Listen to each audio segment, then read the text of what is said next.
on va basculer sur le marché français maintenant cette fois-ci avec le titre Essilor-Luxottica. Alors Essilor-Luxottica, on est habitué en dehors des remous opérationnels, on est habitué à ce que ça délivre quand même pas mal de performances. Ça a été le cas en 2024.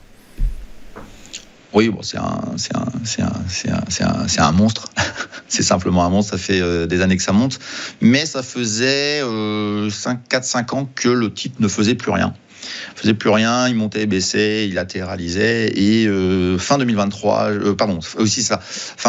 j'ai commencé à être ultra positif sur ma chaîne YouTube notamment. J'en avais parlé longuement.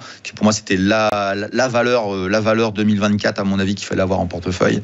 Et on s'est pas trompé, plus 28% sur une très grosse valeur du CAC 40. Donc voilà, je dirais qu'Essilor après c'est de la technologie, c'est Meta Platform qui est en train de s'intéresser, Facebook qui est en train de s'intéresser fortement à la technologie que fait Essilor-Luxottica. C'est du luxe avec des marques comme Ray-Ban, c'est du médical puisque ils font évidemment de tout ce qui sert à la vision, et à partir de ce moment-là, on a un combo incroyable qui fait que ce dossier-là, c'est le fond de portefeuille absolu, ça monte. Pour moi, il y a encore du potentiel, 260, vous voyez la borne haute que j'ai mise. Là, ça commencerait à vraiment être très cher. Je vous disais que je ne trouvais pas ça très cher autour de 200, mais à 260, c'est une autre chose.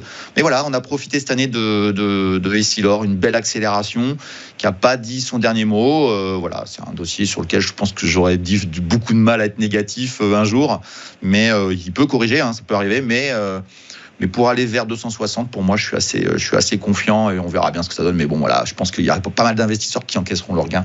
On verra bien à ce moment-là, mais pour l'instant, voilà, Essilor, c'était un des best-sellers français de cette année.